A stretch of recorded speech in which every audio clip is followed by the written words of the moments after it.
Fala pessoal, boa noite. Curtem a live, peguem o link, compartilhem, manda para os seus grupos do WhatsApp, do Facebook, joga para os grupos do Telegram e principalmente, se você conhece uma tia do Zap, manda agora para ela, porque as tias do Zap hoje são as verdadeiras guerreiras aqui do nosso país.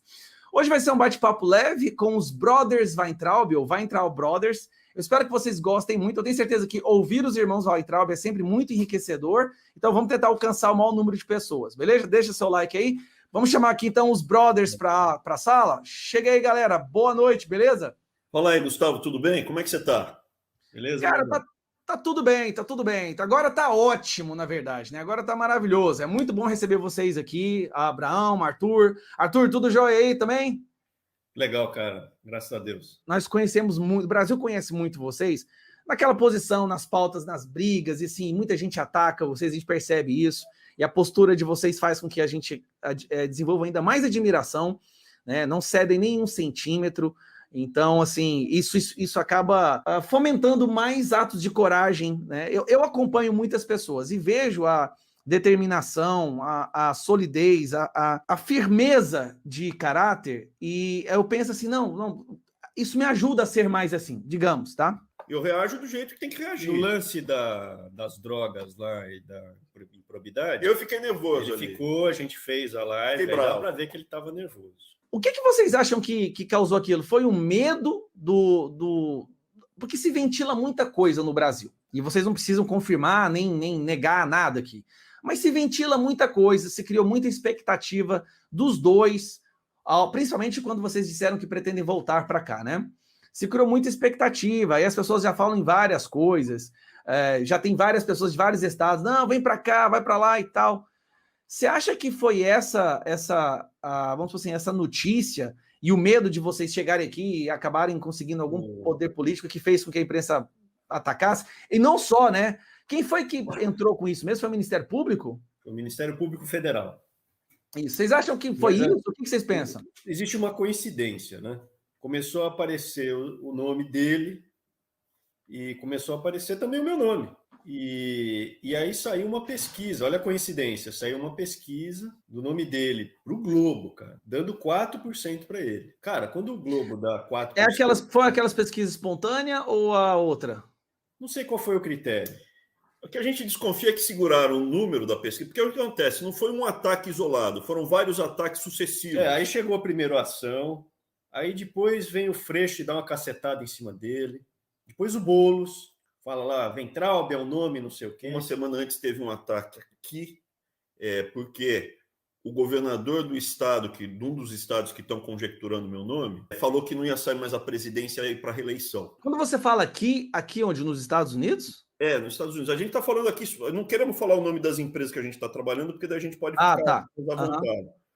Mas teve um movimento aqui, vazou uma coisa que não era verdade, não é verdade, vazou, e aí apareceu um monte de capa de jornal. No dia seguinte, esse governador falou que ia para a reeleição num estado que estão tentando lançar meu nome. O que eu imagino que aconteceu, né? Eu imagino que você... O governador aí no Brasil. O governador aí no Brasil, né? Sim. O que eu imagino que aconteceu é que fizeram uma pesquisa, a pesquisa deve ter dado 8, eles mostraram 4, ou qualitativamente mostra um potencial grande de crescimento, junta com o que eles viram que eu faço, apavoraram e começaram a bater para matar no ninho, né? Para não ter chance de aparecer. Porque depois que alastrar essa chama, ninguém apaga mais, né? Exato. Então, eu acho que foi isso que aconteceu. Por quê? Eu tenho uma base mais forte de estatística. Eu mexo muito com estatística. O Arthur é a parte jurídica. Então, assim, se eu jogar uma moeda para cima, é 50% de chance de cair. Para um lado, cara ou coroa. Sucessivamente, jogar a moeda para cima e sair cara, e depois sair outra cara na sequência, é só 25%. 3 vezes é 12,5%. Aí você junta 5 eventos, é baixíssima probabilidade de acontecer 5 eventos seguidos, todos na mesma direção. Então, eu acho que sim. Foi feita uma pesquisa, eles identificaram, os ataques começaram quando a militância lançou meu nome para o governo do estado de São Paulo, bem objetivamente falando. E ataque principalmente veio ali do centrão, hein? Não foi tanto da esquerda. Então eu acho que sim, porque a gente consegue identificar quem bate, que veículo da imprensa, por onde vem a porrada. Esse da improbidade administrativa, não. A gente identificou, aparentemente veio mais mais da esquerda mesmo. Mas é questão ideológica, né? E aí eles pegam, domingo, cacetada. E na segunda, Miriam Leitão, cacetada. Miriam Leitão, Vera Magalhães. Olha, eu tenho a percepção, eu tinha essa percepção, hoje eu tenho a convicção, principalmente porque eu fui candidata a prefeito aqui em Goiânia. As pessoas que são mais esclarecidas, elas normalmente adotam e pendem para o lado daqueles que a imprensa ataca.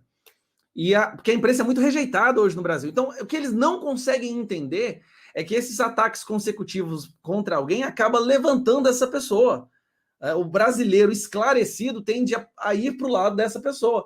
Foi assim com o Bolsonaro. Eu acho que isso aconteceu muito aqui em Goiânia comigo também. Você falou uma coisa que me chamou atenção. Nas pesquisas me davam colocaram 4%, mas eu devia estar com 8%. As pesquisas aqui em Goiânia estavam me dando com 2%, e a imprensa batendo. Resultado, eu saí com 8%. Nem eu entendi. Falei, que 8%? Por isso que a imprensa estava batendo em você, para não crescer. Aí eu entendi depois. Eu falei, agora ficou claro. Porque esses ataques dele, parece, a impressão que eu tive, foi que trouxe mais pessoas assim. Olha, eu não vejo a imprensa hoje sendo um fator determinante da opinião pública, como já foi um dia. Ela tem, assim, um resquício de influência, a gente sabe, existe muitas pessoas, assim, que se informam ali por manchetes, o Jornal Nacional, o número que está caindo muito, mas ela não tem mais essa capacidade, não, né? A gente percebe, o Bolsonaro, a última pesquisa mostrou que ele levantou a popularidade dele. Ele está no meio de uma CPI, a narrativa de genocida, super live dos artistas, não sei o quê, e a popularidade dele aumentando. Vocês acham que a imprensa ajuda ou atrapalha nesse sentido? Atrapalha, né? É muito ruim, né? Porque, bem ou mal, circula e incomoda. Você está lá de manhã, você abre aqui o computador, você abre o seu celular, vai ver que as pessoas não leem o conteúdo da notícia. Hoje em dia é rápido, lê só a manchete. Então, improbidade administrativa Weintraub. O que você pensa quando você lê improbidade administrativa? Corrupção, roubo. E é o que ele falou. E um desvio de conduta sério, né? Alguma coisa no caráter. Só para deixar mais claro, saiu uma improbidade administrativa do Haddad, aí essa tradicional, né? Abriram contra ele. Aí tá lá, 5 milhões, empreiteira, tá tudo, essa tá nos conformes. A minha tava lá, improbidade administrativa, você clica vai entrar em improbidade administrativa, você clica em cima porque falou que tinha droga na faculdade. E é improbo, eu fui desonesto porque não tem droga na universidade. Aí isso lesiona a imagem das instituições públicas, das universidades. Naquela entrevista que eu dei, foi até para o Jornal da Cidade. Eu falei, tem muita coisa boa nas universidades. A gente precisa separar o joio do trigo, salvar a parte boa e diminuir a ruim. Aí, o que tem de ruim? Tem droga, tem doutrinação.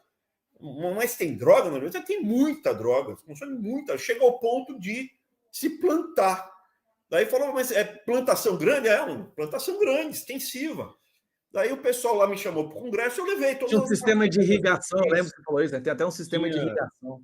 Então, tinha um sisteminha de irrigação, pulverizador, borrifador. Era uma coisa profissional, não era um veneno droguinha que foi lá e jogou semente. Tinha adubo, eles tinham as mudinhas. Mudinha não, já era mudona. Eu acho que eram 12 mudas. Quando você põe muda, assim, eu conheço um pouquinho de roça. Nosso avô materno era da roça e a gente ia passar as férias lá na roça. Então, a gente sabe como funciona. Você transplanta as mudas para onde você quer que ela cresça mais.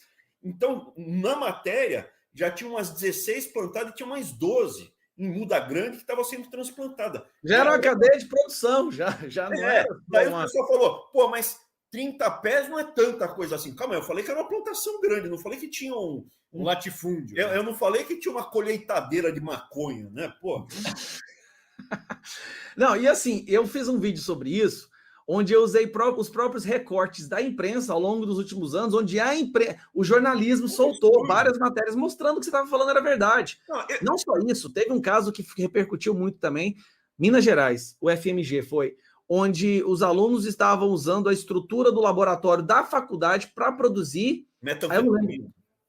Metanfetamina, né? Metanfetamina. Tipo Breaking Bad mesmo. O negócio virou totalmente Breaking Bad ali. Aí vem uma coisa, Gustavo, eu sei plantar as cuido, sabe? Um pé de couve dá couve para dedéu.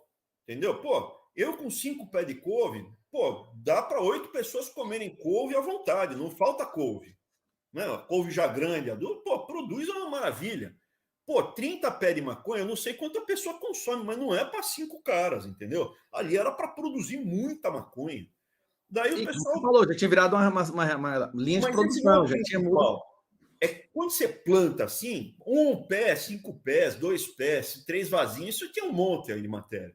Mas você tem armazenamento, você tem estoque, você tem boca de fumo, você tem ponto de tráfego, você tem tudo. Fora as consequências. Primeiro que é dinheiro público que você está utilizando para propagar um mal horroroso, porque isso envolve também estupro, né? Acaba com a segurança interna do campus. É todo o mal que pode ser produzido, que vem junto com isso aí. E qualquer pessoa sabe o que acontece, não é que a gente... É como dizer que o céu é azul, a grama é verde. Ele disse que a grama é verde. Eu não sei quem falou, um dia a gente vai ter que provar que a grama é verde. O pessoal fez a autonomia universitária para você poder ensinar e pesquisar o que você quiser. Ok, concordo com isso. Quer pesquisar que o Che Guevara era um cara legal, que não era um cretino. Quer pesquisar? Pode pesquisar. Mas eles transformaram essa autonomia em soberania. Então a polícia não pode entrar nos campi, não pode entrar dentro da faculdade. E com isso é um ambiente perfeito para quê? Para você guardar a coisa errada lá. A gente tem visto aí muitos relatos do crime tomando conta dos campi, né? De assédio, como o Arthur disse, casos de estupro também. Porque não pode ter uma segurança ali dentro, não pode ter uma pessoa armada. Muitas vezes nem tem segurança interna ali dentro, porque eles acham que se sentem oprimidos. Desde 2000, a gente perdeu o quê? 26 posições do PISA, gente? Acho que foi 26, né? O PISA começou no ano de 2000, e isso não quer dizer que essa degradação da educação só veio de 2000 para cá, não. Ela está acontecendo há muitos anos. Eu, quando flertei com o esquerdismo, eu tinha 14, 15 anos, e foi no Marista com um professor de geografia, que pintou o comunismo como uma coisa mais linda do mundo. De uma forma assim que se a gente não gostasse de comunismo, você não é uma pessoa boa. Né? E se você é a favor de capitalismo, você é mal. E eu lembro direitinho o livro, de um lado, socialismo, comunismo, aquela coisa. E aí a gente vai ler Paulo Freire e tudo mais. Existe a possibilidade de reverter esse processo? E se existe, demoraria quanto tempo e o que precisa ser feito? Não, existe a possibilidade, existe. Acho que vai dar uma melhorada. Assim, o Brasil, ele não é que ele ficou para trás. Vamos traçar uma coisa mais objetiva. O Brasil é o pior da América do Sul, empatado com a Argentina, que era um país bom.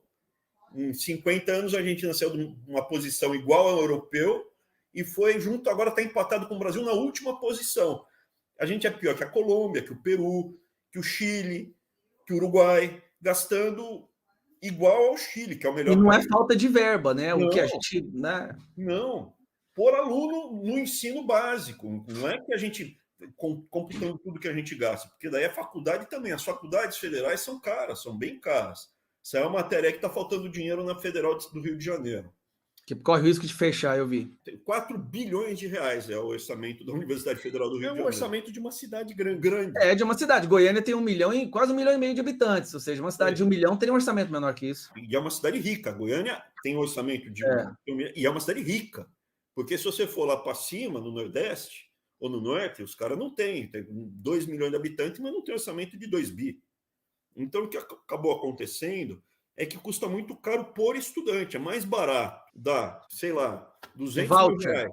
Dá 250 mil reais na mão de cada estudante e falar, estuda onde você quiser. Aí é muito dinheiro que se gasta. É mais barato e eu acho que melhoraria a qualidade também, né? Porque esse dinheiro ia acabar na iniciativa privada, que fica buscando, lutando por cada um desses alunos. Então vai oferecer um produto, um serviço melhor. O problema é se criarem um monopólio. Né? Esse que é o plano, entendeu? O plano, eu não sou a favor de acabar com a Universidade Federal. Tem partes boas, muito boas das universidades federais. O que a gente precisava era que era o plano, o Futurice, né? O Futurice era isso. Você ia permitir que as partes boas buscassem parceria com a iniciativa privada e ia desenvolver a parte de pesquisa lá de engenharia, pesquisa de exploração de petróleo da Universidade Federal do Rio de Janeiro. É muito boa. Sempre está muito bem elogiado. E deixa, vai embora. E a parte ruim não vai fazer nada, entendeu? Já não faz nada. Então o plano era esse no Futurice. O que você tem em construção? O monopólio da educação privado, que esse sim quer acabar com as universidades públicas, e aí eles vão pedir a verba direto para o aluno e eles vão ter o monopólio e receber o dinheiro do governo. Esse é o projeto. E aí Já acontecia em partes aqui, né? Eu conheço algumas faculdades em Goiânia que elas foram fundadas só para receber o qual é o nome? Sim, foram transferidos 16 bilhões de reais. O FIES. E você tem hoje 500 mil brasileiros com nome sujo no SP Serasa por causa desse financiamento. Porque o cara faz uma faculdade que não tem utilidade prática, ele faz uma dívida de 200, 300 mil reais, ele sai com um diploma e depois ele não tem como pagar isso, porque ele não tem ofício, termina em tragédia. É ruim para todo mundo. 16 bi, teve muita gente que ficou muito rica, bilionária. Inclusive, você tem alguns ex-ministros trabalhando para esses caras. Alguns ex-ministros hoje trabalham para esses grandes barões. Viraram lobistas, né, praticamente, para essa... Não estou essa... falando isso. Isso é uma afirmação muito dura. Essa é uma afirmação muito dura. Mas você, no mínimo, tem conflito de interesse, né? Quando vocês pretendem voltar para o Brasil? Pretendem ou não? E aí, o que vocês pretendem fazer aqui? Cara, a gente não queria ter saído. Fala assim, mas vocês saíram, vocês estão de boa. Cara, assim, a gente se preparou a vida inteira para o que aconteceu. Ele trabalhou no mercado financeiro, bicho, ele ficou com esse cabelo branco, ele ficou mais branco ainda no MEC. Mas o que ele passou no mercado financeiro, que dá calma a ele, aquele lance dele entrar no plenário da Câmara dos Deputados. Você pega hoje, se me soltassem lá para falar com aquela tigrada lá, é distribuir seu papo, cara. Não ia ficar barato, não. Não, urubu ia chamar de urubu e papagaio ia chamar de papagaio. E a gente tem uma formação robusta, cara. Eu tenho 14 livros publicados, já dei aula na Itália, já dei aula em outros países, Canadá, no Chile, fora tem mestrado, doutorado, USP, formado na USP, ele também é formado na USP. E aí o que aconteceu? A gente chegou ao então candidato, o capitão Bolsonaro, com a proposta de reforma da Previdência, que estavam desde 94, 95 tentando reformar a Previdência. E aí apresentamos, mas vocês vão comigo aí? Vocês têm certeza? Porque o pessoal não quer. Ele não acreditou que a gente estava... Eu entreguei meu cartão de apresentação para ele. Professor federal. Ele falou, mas eu vou... Não, peraí, professor federal. Posso dizer que vocês estão... Lógico. E tem uma curiosidade, porque eu até comentei com ele. Quando a gente conheceu, sei lá... março, abril de 2017. Aí a gente estava com a proposta de reforma da Previdência. E a gente começou a conviver com... Foi o Onyx Lorenzoni que fez. O Onyx Lorenzoni que fez a ligação, né? Foi o Onyx que nos apresentou ao Bolsonaro. E a gente começou a conviver com eles, né? Com o pai e os 3 filhos. E eu olhava, eu dava um Google, eu escrevia Bolsonaro todo dia para ver as notícias que tinham saído sobre ele. E, cara, tinha uma notícia, às vezes 2, às vezes não tinha nada sobre ele. Experimente escrever Bolsonaro hoje no Google, você vai ver o que aparece. Não há outra notícia que não seja ele, na verdade. Né? E aí a gente chegamos na transição para fazer a reforma. Eu virei coordenador da reforma da Previdência. Eu falei assim, então vamos fazer o correto. Primeiro, vamos fazer uma lei antifraude. Então, chamei Polícia Federal, Receita Federal, AGU, CGU, pegamos onde que furava, né? Coisa de 10 bi, 15 bi, né? Aí tinha a previsão futura, porque você tem uma curva de aprendizado. Quanto mais tempo vai passando, mais você vai pegando a fraude. Então, ao longo dos anos, aumentava. Lançamos a lei antifraude e depois a reforma. Por que deu certo? Tanto que foi a única reforma que passou. Porque foi difícil. Até o povo teve que ir para as ruas para pedir. Não vamos mostrar para ninguém. Porque a hora que você tinha um grupo, e a gente confiava no grupo. Não podia vazar para ninguém. Não podia vazar. E não vazou. E aí não vazava. A gente fazia as reuniões. Tinha até cara que falava. Tinha até teve general que falou assim, eu quero ver. Não vai ver, não. Não dá. Mas como assim? Bem diferente de hoje, que tudo vaza, né? General, mas não vai. Ninguém vai ver. Porque se você vazar, começam a atacar. Tiraram a parte que a gente queria fazer um plano individual de aposentadoria para as pessoas com isenção tributária. Então, vai te render o dinheiro muito mais sem tributo, sem imposto. Que é o que o rico hoje não paga imposto. A gente queria fazer as contas individuais para a classe média. Para a classe média, para o enfermeiro, para o professor poder poupar sem pagar imposto. A mesma vantagem que tem um rico, quando o rico faz o investimento dele, ele bota o montão, não tem taxa de administração, imposto. Não tem imposto. O classe média, ele não tem, ele só leva na cabeça. O pobre, ele não tem investimento. Olha o cãozinho aí. O pobre, ele não tem dinheiro para investir. Então, o pobre, o Estado tem que pagar. A classe média a gente queria fazer, mas não deu. E como que narrativa que eles usaram para derrubar isso? Se é uma coisa que seria boa. O fundo de pensão. Se vocês querem saber o que é fundo de pensão, escreve fundo de pensão, operação Greenfield. Você vai ver. Se você fizesse essas contas individuais, você ia matar 2 indústrias que têm lobby grande. Um é o fundo de pensão que tem muita sacanagem em fundo de pensão, então, né, os políticos que gostam de fazer sacanagem são contra. E o outro é a indústria dos fundos de investimento, que está na mão dos poucos bancos. Hoje você tem 3 bancos no Brasil, e esses 3 bancos, né, antigamente tinham 50 bancos, hoje tem 3. E eles não... Tem grupos lá, tem grupos de parlamentares que representam os oligopólios e monopólios. Cada monopólio e oligopólio no Brasil tem os parlamentares deles. Cara, quando você chega lá, uma coisa é você estar vivendo aí no Brasil, você que está assistindo aí a gente é igual vocês, a gente estava assistindo e chegou em Brasília de repente. E quando você chega em Brasília, cara, aquilo lá é horroroso, bicho, é horroroso. É assim, agora que você chegou aqui, se você agora dançar direitinho, ficar quietinho, não chacoalhar o barco, Você vai se dar bem. você vai se dar bem, mas não pode chacoalhar, hein? E no que a gente posou em Brasília, cara, a gente chegou lá em 2 de novembro, já ofereceram jatinho. Vocês não querem jatinho? Né? Não queremos jatinho. Como que vocês não querem jatinho, cara? Os caras têm uma tara desse jatinho, o pessoal tem tara, eu tinha nojo do jatinho. Aí fizemos a reforma da Previdência. Primeiro fizemos a lei antifraude, tem até um vídeo meu falando que eu agradeço. Está tudo documentado, ele fez. Daí derrubaram essas contas individuais e derrubaram o auxílio emergencial. A gente queria criar o auxílio emergencial permanente na reforma da Previdência. O que é? Você tem uma conta, você contribuiu X anos, acho que eram 14 anos, 12 anos. Você tem um tempo ruim, você está passando por um momento difícil. Você pode adiantar o dinheiro. Você pode adiantar o dinheiro da sua aposentadoria. Então você com 55 anos já poderia começar a receber R$600. Só que aí a gente botou R$600. Ah, eu lembro dessa. Eu lembro. A comunistada veio lá... Que absurdo! Eles querem a proposta do Bolsonaro é a aposentadoria de R$600. Pô, mas era com 55 anos. E aí vai subindo o valor. Se quisesse, se a pessoa quisesse. Se quisesse, senão você ganhava o salário mínimo. Com 50 anos você já poderia começar a receber. Aí depois a gente fez a assistência fásica, que não era nem aposentadoria, que é justamente o auxílio. Porque o que aconteceu? Como a gente fez a reforma da Previdência, os investidores, eles que só querem ganhar dinheiro, eles não querem saber do seu país. Então eles olharam e falaram assim, pô, o Brasil fez a reforma da Previdência. A gente não está falando isso de uma forma negativa. Não. Né? Tá, o papel do investidor é olhar... É esse mesmo. O que ele vai receber de volta. É isso senão aí. Ele faz investimento. Eu vou investir aqui no Brasil, vou investir na país. Inglaterra ou vou investir em Cuba. O cara vai olhar e falar assim, onde eu vou ganhar mais dinheiro com menos risco. E há menos risco. Quando você faz a reforma da Previdência, aí os investidores olham e falam assim, pô, em 10 anos o risco caiu muito. Vai ser R$1 trilhão. E ele traz a valor presente, entendeu? Ele traz esses 10 anos para aquele momento. E aí entrou muito dinheiro no país. Se não, quando ocorreu a pandemia... O Brasil ficou o 4º lugar no mundo no investimento, não foi? O algoritmo te bloqueia. Mas quando ocorreu aí o coronga, se não fosse a Previdência, a reforma da Previdência, não teria, o Brasil já tinha chegado quebrado.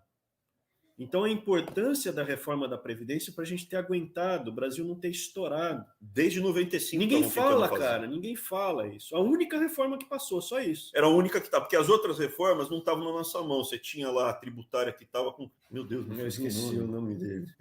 Mas, enfim, as outras estavam sendo discutidas. As outras estavam com outras pessoas. Eu estava estudando isso aí desde 99. A minha vida inteira eu dei aula de direito previdenciário, direito atuarial, atuária, tudo ligado a seguros e previdência. Então eu já cheguei lá, e ele em 2014, 2013, começou a me ajudar com isso, com a parte matemática. Então quando a gente chegou lá, já estava amadurecido. Você não pode chegar no governo e amadurecer a ideia lá, porque começa todo mundo a detonar. Dá palpite, Então aconteceu, cara. Fizemos a lei antifraude, que até deu... O Marco Sintra, na tributária, que é gente boa. Só que a gente entrou muito preparado, não só na parte técnica, mas na estratégia. E mesmo nessa estratégia, a gente levou 2 tiros que foram, eu considero um pecado. A conta individual ia ser a classe média, ia ser fantástico para a classe média, para o país. E a aposentadoria básica seria o auxílio emergencial já na reforma da Previdência. O cara contribuiu, não é dessa vez. Toda vez que você tiver um perrengue na vida, você pode ir lá buscar. Você não precisaria mais ser sazonal. Assim, realmente, passa a ser como se você estivesse dando o direito de posse da pessoa dessa aposentadoria, porque do jeito que é hoje, só depois que você chega em um determinado marco, né? Agora não. É uma conta individual. É uma tecnologia que usa, por exemplo, na Itália, que chama conta nocional. Você tem lá a tua conta, você pode adiantar valor, mas é sua conta. Daí o que aconteceu? tiraram essas duas partes, mas ficou o resto, a parte técnica, antifraude e tal, ficou lá e era muito Ainda robusto. foi uma vitória muito grande, né? Como Foi, vocês estabilizou as contas do país. O país hoje está solvente. Isso é, o Brasil não quebrou porque passou a reforma da Previdência. É importante que seja dito isso. E tem um detalhe: o então presidente lá, esqueci o nome, que é um gordinho, faz parte do passado, é. ele falou: olha, só ponho para votar se eu puder indicar o cara do FNDE, que é um cara lá que faz os investimentos no MEC. Então o Nhonho chegou e falou assim: ó, senão eu vou cozinhar aqui. Ele cozinhou a carteirinha digital, ele não pôs para votar, o Futurice, tem um monte de coisa aí que ele carteira de trabalho verde e amarelo também, teve várias coisas. Ele falou: só ponho para votar se eu puder indicar um cara meu para o FNDE. Eu falei: beleza, só que não pode roubar. Acabou a vez. Não, ele falou: não tem problema, não, é só para ajudar o Brasil. Tá bom. Não pode fazer nada de errado. Se fizer alguma coisa de errado, eu vou mandar embora e vai ficar sabendo pelo Diário Oficial. Tá bom? Não, lógico. Aí ele indicou um cara, Rodrigo Dias. Aí o Rodrigo Dias veio, ele pôs para votar a Previdência passou, foi aprovada. O presidente chegou e falou: presidente, o cara ali começou a fazer umas coisas que a gente não está gostando. Algumas incongruências. Mas não pegou nada. Mas tá fazendo coisa errada. Então espera fechar o ano legislativo, o protocolo e manda embora. Aí eu até falei para o presidente, pode esperar de repente a virada do ano, porque daí ele assina o balanço. E ele ficou responsável. Tudo bem, mas fica monitorando, não deixa de fazer nada que não possa ser revertido. Beleza, presidente. Aí eu fui viajar entre o Natal e o Ano Novo com as crianças e a minha esposa. E quem ficou tomando conta do MEC era o Arthur, porque assim, parece que eu sou grande, mas eu não sou dois. Eu sou dois. Entendeu? Então eu estava fora e estava incomunicável, mas o Arthur ficou tomando conta. E quando o cara armou o bote, ele ia dar o bote antes da virada do ano. As incongruências, né? As incongruências. Ele foi mandado embora. Aí eu cheguei e bem falei, documentado. Por isso que a gente está falando e não tem risco de ser processado. Eu cheguei um dia e falei: ó, tem que demitir o cara. Aí falou: não, depois o Nhonho vai para cima de mim. Os funcionários públicos, as pessoas ficam apavoradas de enfrentar. Não, aí eu falei assim, cara, e passou 2 dias, o cara não fazia. Eu falei: cara, eu vou falar pro presidente que você não está querendo fazer. Porque eu já conversei com ele me falou: pode demitir. Não, mas então vamos ligar pro cara. Não, você não está entendendo. A gente queria ligar pro Nhonho. A gente vai... Não, e o cara nem estava... o cara nem estava no Brasil, inclusive. Ele nem estava no Brasil. O Nhonho também não estava no Brasil. E esse cara também não. Ele tinha que se reportar ao ministro para sair do Brasil. Não tinha se reportado. Esse cara que a gente mandou embora, ele saiu do Brasil, por exemplo, sem comunicar ninguém para ir para uma cidade, Enfim. Aí demitimos ele por Diário Oficial, cara. E aí o Nhonho foi para cima dele, começou a... Aí vocês atiçaram o Nhonho, galera. Ele ficou transtornado. Você pode ver, o Nhonho em janeiro, parecia que ele queria ter um filho grisalho comigo, né? Ficou louco, ficou assim, tava louco.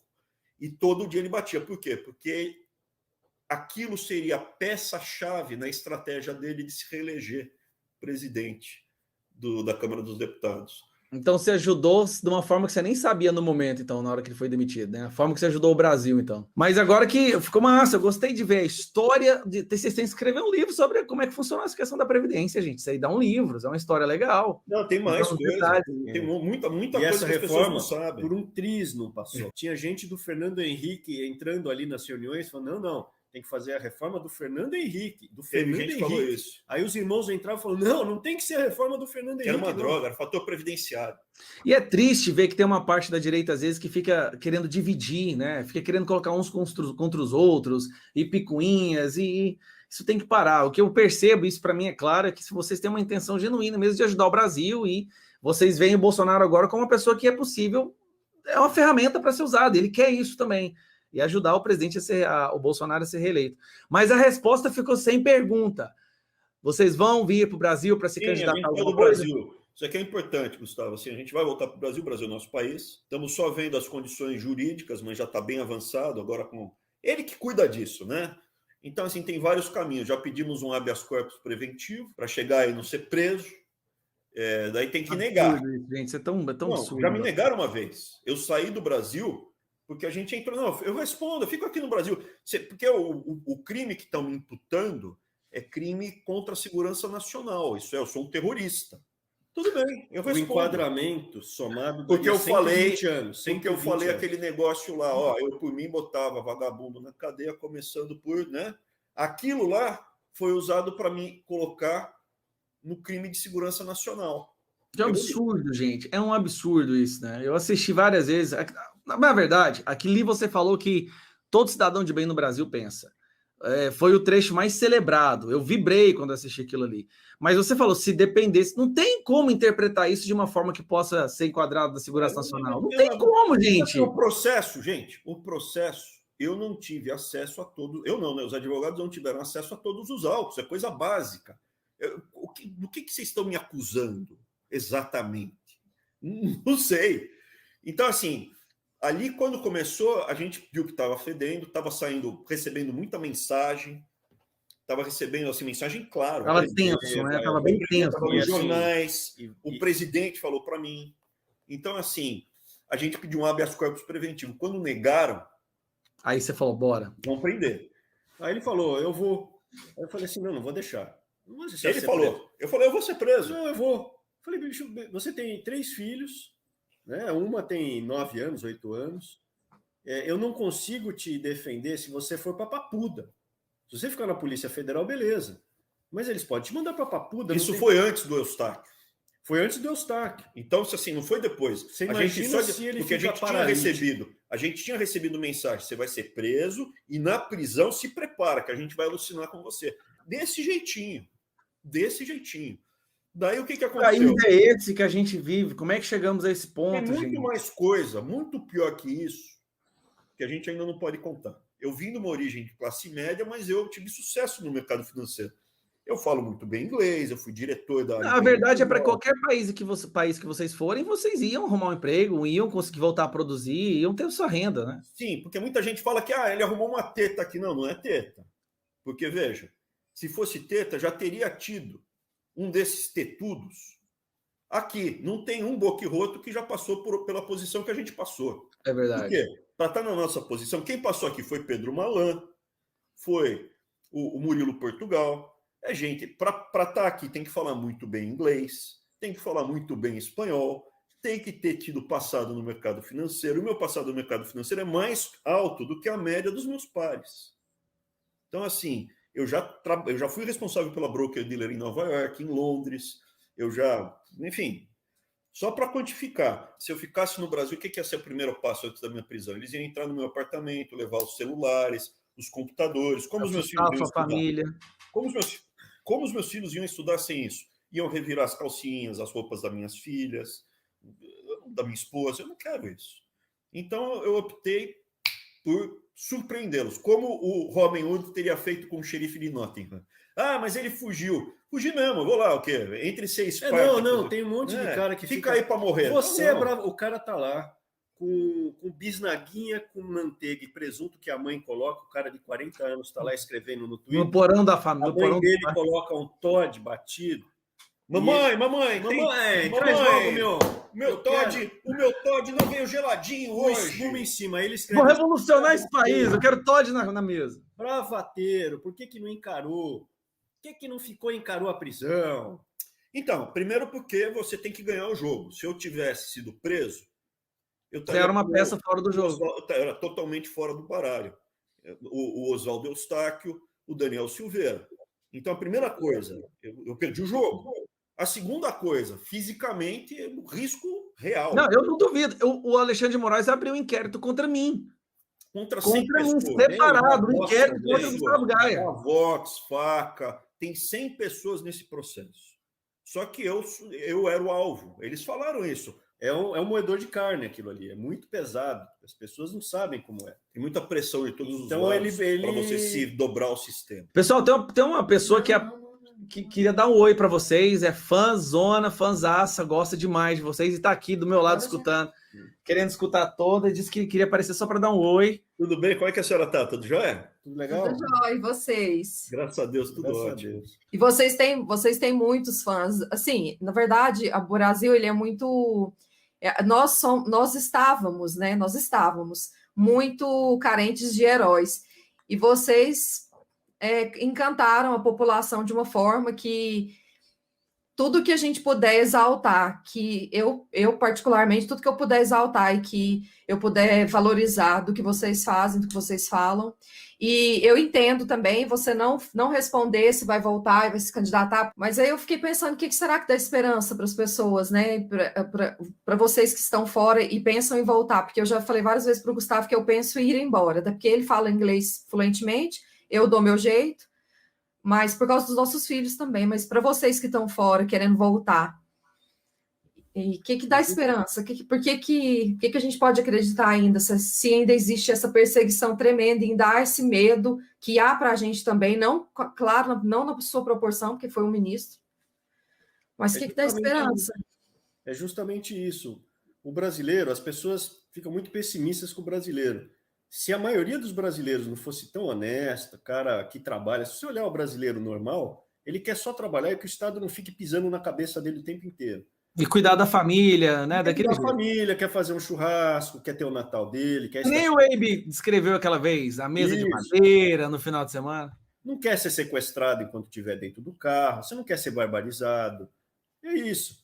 E se não tivesse a grande maioria assim, o Brasil já tinha virado um caos completo, porque essa cúpula de ratos, né? Porque essa minoria de rato, eles nadam de braçada, eles fazem o que eles quiserem. Desde o rato desculachado da rua até o rato poderoso, que é o chefe. Então, quando você pega um criminoso que nada de braçada, nada acontece comigo, ele dá risada, ele não vai preso, nada acontece, o honesto ele fica com essa sensação frustrante, fala, eu quero ir embora. E assim, é isso aqui para você resolver. Porque é uma minoria que fica lá gordo. É igual Versalhes lá da França. A gente conseguiu resolver a Previdência. Totalmente desconectado com a realidade, né, Arthur? Só para terminar, né? O Reis Luiz lá, totalmente desconectado. O povo que se foda. Desculpa. O povo que se dane. Mamãe não ia gostar que você falou com ela. Exato. Mamãe. Mas o que acontece? A gente acha que, do mesmo jeito que acabou a inflação no Brasil, você chega e fala assim, põe a bola no chão e acabou a lambança. Não é que nunca vai ter nada de inflação. Vai ter 4% de inflação ao ano, 6%, mas não vai ser mais 1000%. Hoje o que a gente tem de loucura no Brasil, estupro, roubo, assalto, assassinato, corrupção, é 1000%. A gente vai ter alguma coisa, é impossível acabar, mas vai ser uma coisa normal que tem aqui fora, que tem em outros países do mundo. E não esse estupro que é esse o Brasil. pandemônio que é aqui hoje, né? Aí. Não, você tem 55 mil assassinatos por ano e fora a subnotificação. Falar, é só loucura. Abre o jornal, todo dia tem uma criança pequena de 2, 3 anos que é morta, não vai acontecer nada. Não vai acontecer nada. A pessoa vai passar você tem muita impunidade, 7 anos preso. Se você acaba com a impunidade, você já conseguiu resolver 80% dos problemas. A gente está pensando, do mesmo jeito que acabou com a inflação no Brasil, a gente consegue resolver isso. Do mesmo jeito que não dá nunca vamos conseguir passar a Previdência. A gente consegue passar. A gente consegue montar um plano. Agora, o que vocês perguntaram? De tudo que eu fiz, uma coisa que eu me arrependo é colocar em risco os meus filhos e a minha esposa. Então, as mulheres e as crianças não voltam. A gente vai voltar e vai tentar colocar em ordem. Se colocar em ordem, eles voltam. Se não, eles vão ficando aqui, porque eles foram para cima das crianças, teve muita ameaça. Sério, não é papo furado. Não é Twitter, vou matar seu filho. Eu lembro de você fazendo esse relato, eu fiquei assim... Não é tweetada. Não, hackearam os telefones. Vou matar seu filho. Hackearam os telefones e mandaram mensagem direto para a filha dele. Sabiam o endereço, jogaram objeto, coisa dentro do apartamento. Está filmado, está documentado. Me cercaram em Santarém, com a família toda. Eu vi. Sim. Tem muita coisa, muita ameaça de gente. Mandaram para mim também, tanto que a gente conseguiu, a gente formalizou as coisas. Então, assim, o Brasil hoje é próximo de um narco-estado. O Brasil hoje não é mais, não, lá fora. O Brasil já vive características de um narco-estado. E é muito perigoso para quem resolve enfrentar. Então, as crianças e as mulheres ficam, a gente volta. A gente volta dentro de uma estratégia jurídica de ter habeas corpus preventivo. Essa lei da segurança nacional vai cair, aparentemente, se ela cair também... Tudo indica, né? Em tese, não dá para me prender. E tem uma terceira possibilidade, é que em algum momento esse processo tem que ser julgado. Eu vou deixar aqui uns momentos finais aí para vocês fazerem suas considerações, a palavra de vocês, galera. Eu vou dizer de novo, o meu otimismo é com a gente não quer sair, o Brasil é o nosso país, eu não queria ter saído, aí que a gente viveu, você fora do seu país, pergunta para qualquer pessoa, sempre fica, pô, eu queria estar no meu país. Então, o brasileiro é o povo, sem brincadeira, mais preparado para encarar essa guerra ideológica, cultural que a gente está vivendo. O Brasil ele tem um movimento cristão, tem um movimento conservador, movimento monárquico, filosófico com Olavo, que não tem outro país que possua isso daí. Então, o otimismo é esse. E fora que é um país bonito pra caramba de você morar, tem tudo. Não tinha que ser esse nojo, esse caos, né, de crimes e narcotráfico. E é isso. Então, o otimismo é esse. Tem o otimismo com o povo e o otimismo com o país, cara. Sou brasileiro. Daí como é que faz? Perdeu o país? Vai ficar que nem venezuelano? Tem um monte de refugiado e um monte de exilados e refugiados aqui nos Estados Unidos.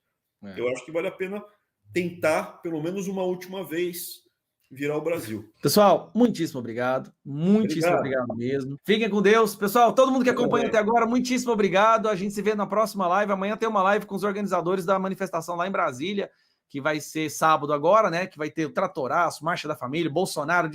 Galera, vai ser uns... Nossa, eu nem sei o que vai dar aquilo lá. Bolsonaro disse que vai subir no caminhão de som e falar. Agora imagina o que vai virar Brasília nesse sábado, hein? Eu vou estar lá, eu e minha esposa vamos na sexta-feira. Em breve a gente vai se ver, hein, pessoal, presencialmente. Fique com Deus. Todo mundo, tchau, tchau. Um abraço.